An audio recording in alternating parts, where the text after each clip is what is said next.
General Hospital shockers. Drew sinks deeper. Willow finally faces Nina. June 9th. Drew Kane, once the symbol of loyalty and second chances, is now on a treacherous path. As the episode opens, he sits in the dark at Aurora Media's office, obsessively reading a dossier he shouldn't have. His eyes burn with rage, not just toward Nina, but toward everyone who wronged him. Since being released from Pentonville, Drew has wrestled with betrayal, particularly Carly's emotional distance and Michael's hidden deals. But what's pushing Drew over the edge now is the shocking realization that he's become irrelevant in Carly's world and Michael's. This episode marks a disturbing change in Drew's demeanor.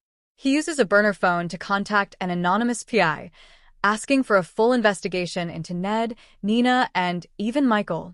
He's hunting for leverage. When Curtis stops by for a casual check-in, Drew lashes out, accusing him of siding with Portia and Trina over him.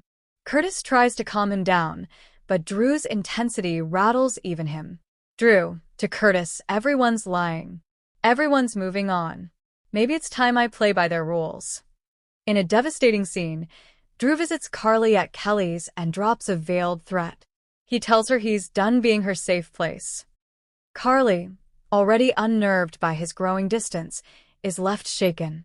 Carly, who are you becoming, Drew? Drew, someone who finally stops letting people walk all over him. He walks away, and Carly realizes she may have unleashed something she can't control. Meanwhile, at the Metro Court Gardens, Nina Reeves tries to maintain composure during a Crimson editorial shoot.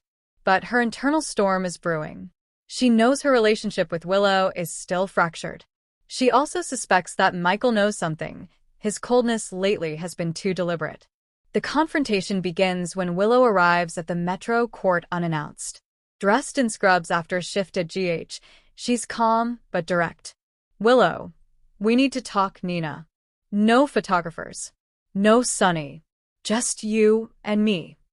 Nina is visibly tense but agrees. They step into a private suite. Willow wastes no time. Willow, I know what you did. You turned Carly and Drew into the SEC. I heard it from Michael. Nina freezes. Her body goes rigid, her face pale. For the first time, her secret is out in the open with her daughter.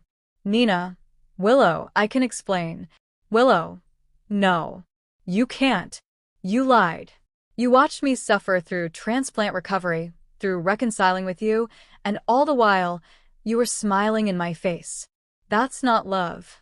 That's betrayal. Willow's voice breaks, but she doesn't cry. She's past that now. Nina's tears finally fall. Nina, I was desperate.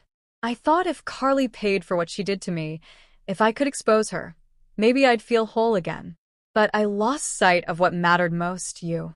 Willow looks down. Willow, you didn't just lose sight of it. You crushed it.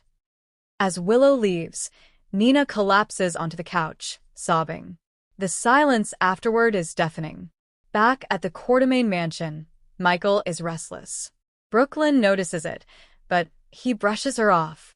He confides only in Olivia, who corners him in the kitchen. Michael, I told Willow the truth. About Nina and the SEC tip-off. Olivia is stunned. Olivia, do you have any idea what kind of bomb you just dropped? Michael admits he couldn't keep it from Willow any longer.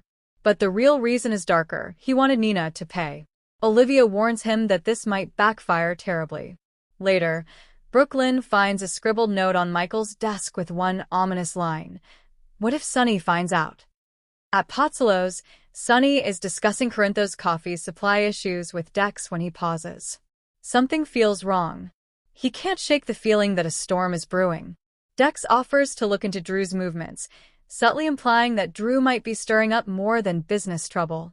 Sonny agrees, and adds another name to the list of people to keep an eye on: Nina. Sonny.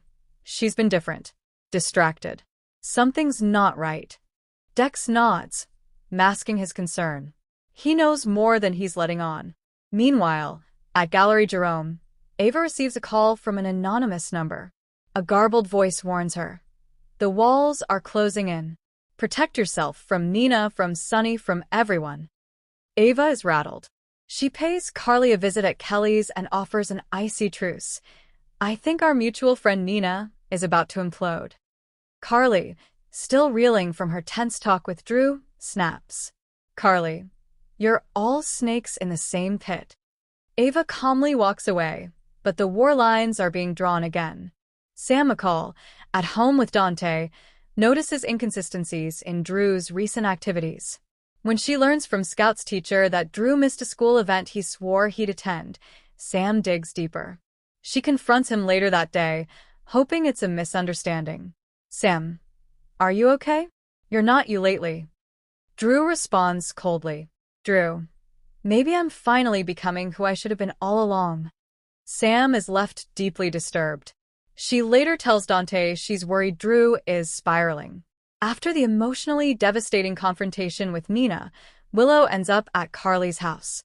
She confesses everything, how Michael told her, how Nina tried to lie, and how everything she believed about rebuilding her family with Nina is now destroyed.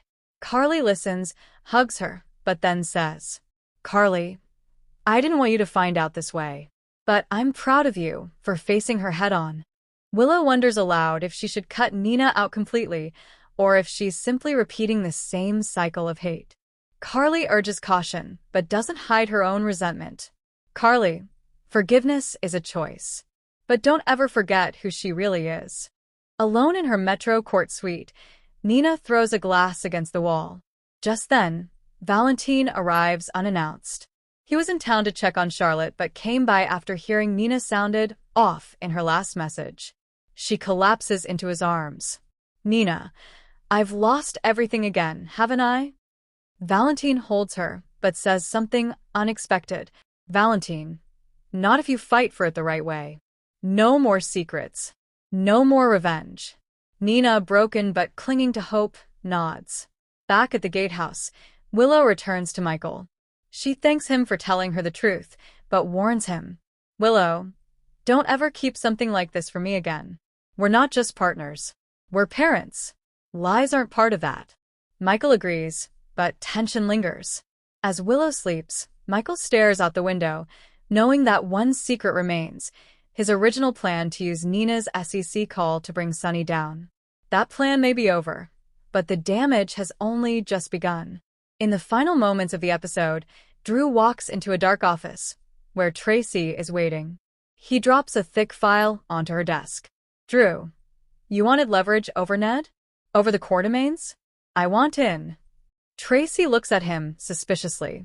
Tracy, and why should I trust you, Kane? Drew smirks. Drew, because I'm not the Boy Scout anymore. Cue ominous music. Fade to black. This episode serves as a powder keg in motion. Drew's slow unraveling reveals a dangerous ambition brewing beneath years of restraint. Willow confronting Nina sets the emotional tone, but it's the fallout that will shape Port Charles moving forward. Will Drew become a full-fledged villain? Will Willow ever forgive Nina? Will Sonny learn what Nina did? And if so, who will he blame first? And how far is Michael willing to go to protect his version of justice? Port Charles will never be the same after Monday, June 9th.